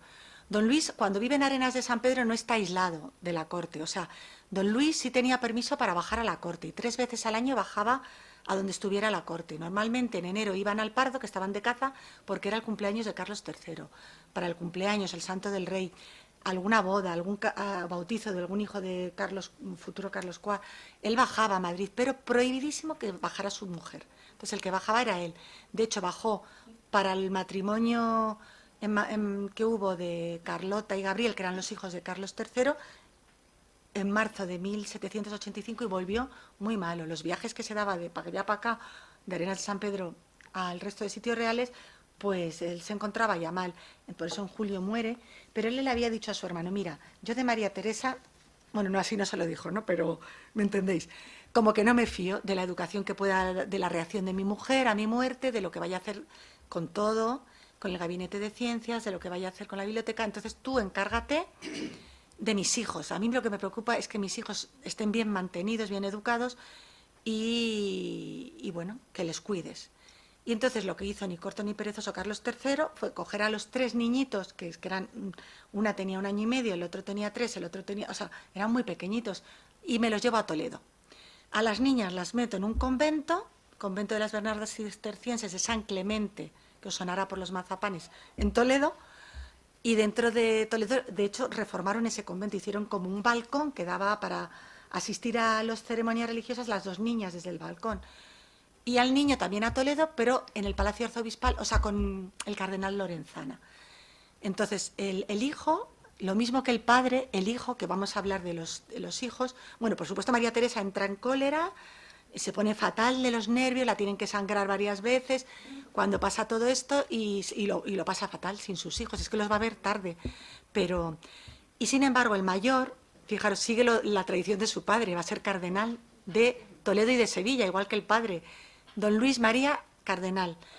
Y aquí le tenemos vestido también con el roquete, con la tosana, la capa y todas las insignias típicas. Este cuadro lo hizo Goya en 1800. ¿Por qué?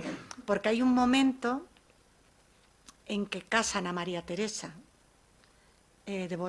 con Godoy, con la idea María Luisa, la reina María Luisa, ya está Carlos IV reinando, de emparentarla con la sangre real y tener sangre real, que haya esa sangre también en Godoy. Entonces la casa con Godoy, y a partir de entonces va dándole privilegios y recuperando todos los honores perdidos Borbones, el resto de los hijos. Entonces, una vez que recuperan el apellido Borbón, ya tenemos este retrato que ya no pone don Luis María Borbón y con todas las insignias. Es un retrato que indica que ha recuperado todo. Es 1800, ya es cardenal.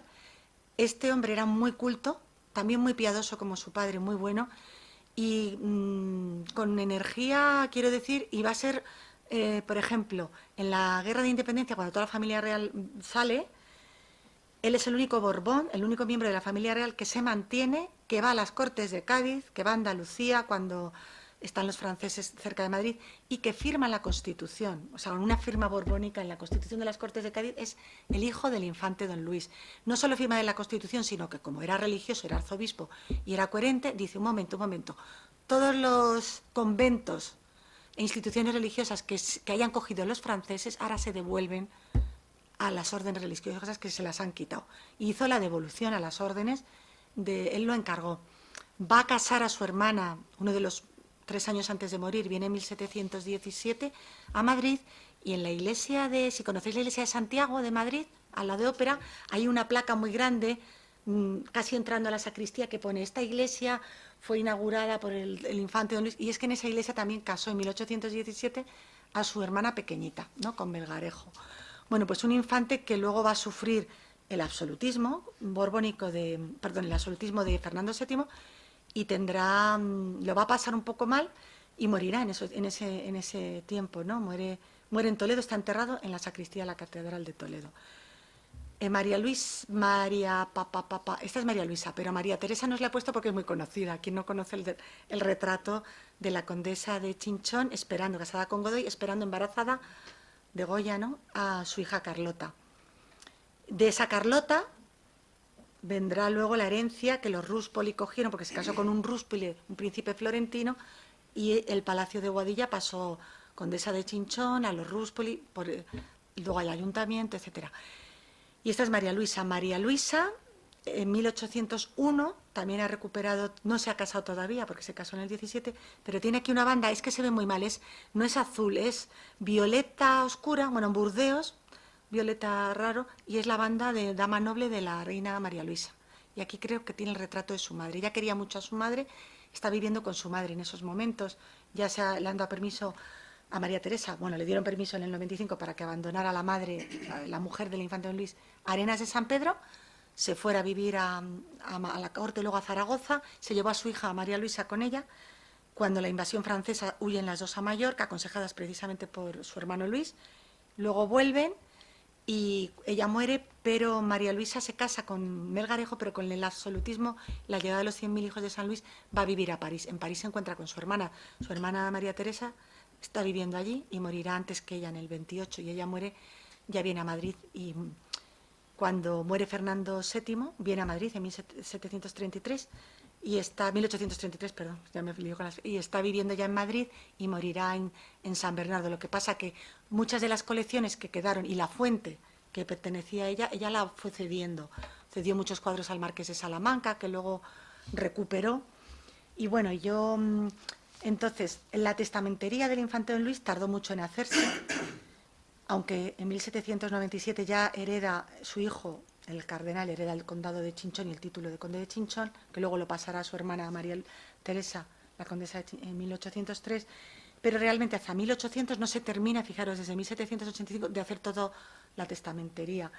Y había muchas colecciones, porque ya el infante Don Luis, ya cuando estaba con el marqués de Scotty, al morirse la reina Mariana de Neuburgo, claro, empiezan a repartir toda esa herencia y cogió algunas pinturas. Muere su madre Isabel de Farnesio en 1766 y encarga Mengs, el mismo que hizo el retrato que preside la Real Sociedad Matritense, era muy amigo también del infante Don Luis, le encarga que haga la tasación y obras que se pueda quedar de su gusto, que él quiere, paisajes, bodegones holandeses, por ejemplo, obras que están hoy en el Prado de Bruegel, el gusto, la alegoría del gusto, la alegoría de la vista, eran de esa, pertenecían al infante, ¿no? Alguna obra mitológica, religiosa, pero muchos, contactos familiares que tenía en Italia, contrata obra italiana, contemporáneos como Francisco Sasso, Tiepolo, Lorenzo Amigoni, los que hemos visto, Meléndez, otros que no tengo, Goya, Flipar, todos estos Pared, pues todas esas obras son de las colecciones del infante. Hay muchísimo, o sea, mirad, dos cositas y ya, ya de verdad que termino. La colección, es que me emociono yo con el infante, a ver. ¿Me decís? Ya llevamos la hora, ya termino, porque es que es tremendo. Sí, es que hay mucho. Bueno, deciros simplemente que de cuando muere deja 5.622 obras de arte, 4.000 y pico eran estampas, 909 pinturas, 343 esculturas y 155 dibujos. Era un auténtico príncipe ilustrado, aparte del gabinete de ciencias y todo lo demás. Pero ¿qué pasa? Él en el siglo XIX, borrado del mapa, nada en la historiografía, no se dice nada. Precisamente quizá por la Real Pragmática y porque no interesaba, se le ocultó políticamente, no se dice nada. Sin embargo, hay comentarios de su época muy poquitos, de refilón, de las cartas de Goya. El biógrafo de Carlos III comenta un poquito, habla de su bondad, de lo bueno que era, de lo triste que fue su destino, ¿no? En fin. Y tenemos que llegar al siglo XX para encontrarnos algo del infante Don Luis. Eduardo Tejero Robledo, en 1990, hace un libro sobre Arenas de San Pedro y el Valle del Tietar, y ahí le nombra como relacionado con el palacio. La exposición que hubo en el 96 sobre Goya en el Prado le vuelve a sacar muy poquito. Paloma Olmedo, que aquí ya la conocemos, de la Asociación de Amigos de Boadilla, del Palacio, publicó en el 2002 un libro, pero ya antes había publicado en el 1 otro libro de Lucía Serradi sobre los jardines. López Marinas, en el 2011, un libro sobre el infante Don Luis de Borbón, y su familia relacionada con Goya, con las pinturas estas que hemos visto de Goya. Goya, de nuevo, y el infante Don Luis, el exilio del reino, que aquí ya hablan más, que es una exposición que organizó Patrimonio en el Palacio Real en el 2012-13, justo cuando se hizo la reforma, se empezó a hacer la reforma con fondos de la Unión Europea del Palacio de Boadilla. Y hace poco, en el 2022, un libro que lo he visto por ahí, pero no lo he llegado a leer, El infante Don Luis de Borbón, de Luis Miguel Enciso, que creo que es socio de la Matritense, ¿no? Pues él tiene un libro del 2022, una breve biografía. Y con esto ya no os digo más, ya he terminado todo. Pues bueno, ya que no se habla de él, pues yo he dedicado mucho tiempo, pero hay que conocer esta figura, ¿eh? Ya lo siento por mis oyentes, que algunos... Ha sido muchas gracias por la charla. Bueno, un aplauso de primera. Bueno, muchas gracias. Muchas gracias. Os lo agradezco de veras. Tú dirás, creo que puede haber preguntas, aunque Sí. se alargue, pero yo estoy encantada de contestar. Sí, bueno, yo... Si lo sé.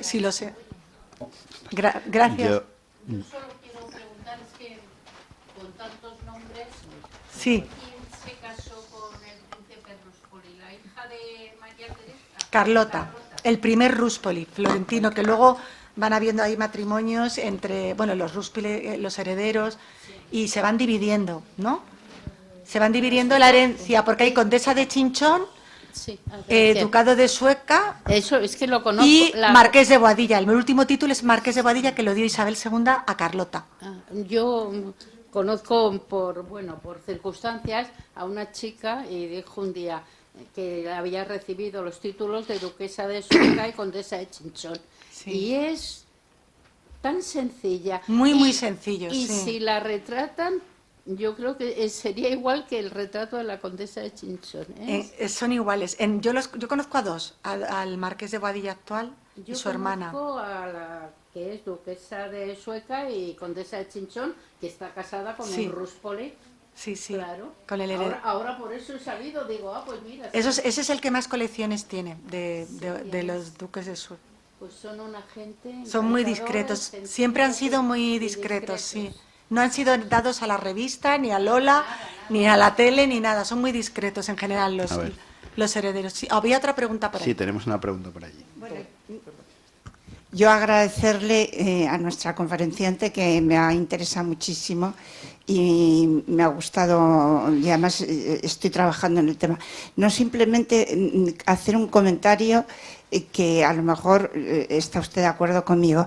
El infante de Don Luis muere con la pena terrible del temor del conocimiento que tenía ya de su hermano y de que probablemente su hermano iba a disgregar la familia, que es lo que hizo. Que iba a separarles. Que les iba a separar, porque realmente Carlos III todo esto lo hizo con mucha planificación, porque quería evitar que la línea legítima, que era la del infante Don Luis, porque era nacido en España, según lo decretado por Felipe V, no podía su hijo Carlos, el futuro Carlos IV, ser rey. Se anteponía al infante. Entonces este plan fue mucho más duro. Fue muy duro. Los mandó a Toledo. A las dos niñas las condenó. María Luisa iba con 2 años y la metió con 2 años en un Y él pensó convento. que iban a ser religiosas, porque iba No, con no, esa es que idea. a él le venía muy bien que fueran todos religiosos. O sea, entonces esa espina, entre comillas, entonces él muere con el temor de lo que le va a pasar a la familia. Por eso le escribo una carta diciendo: hermano de mi alma, me estoy muriendo y por favor ocúpate de mis hijos. Son Pero- unas cartas pero tremendas. que claro, recomiendo que los las hijos no consigáis. era separa a una madre. Teresa Vallabriga estuvo 7 años sin ver a sus hijos. No los vio, no. O sea, realmente fue demoledor. Fue demoledor. Y yo creo Sí, que sí, te doy la razón, ¿eh? el misterio, el oscuro del infante es porque Carlos III, y mira que lo digo aquí, que lo siento porque es... Porque preside la... Nos está Perdón, mirando. Nos está escuchando. Perdón, Carlos III, no sea que vaya a soñar esta noche con él, pero fue tremendamente cruel con este hermano, que tenía derechos y que había intelectuales y mucha gente que estaba a favor del infante Don Luis, que era muy culto, porque Carlos III no fue nunca ilustrado, por mucho que sigamos escribiendo libros, nunca leía, no le gustaba escuchar la música, y este hermano terminó siendo un hombre cultivado, que podía haber sido un gran muy sensible, rey, era muy muy sensible. sensible. Y asoló como un tsunami a su familia. No hay derecho, y hay que decirlo.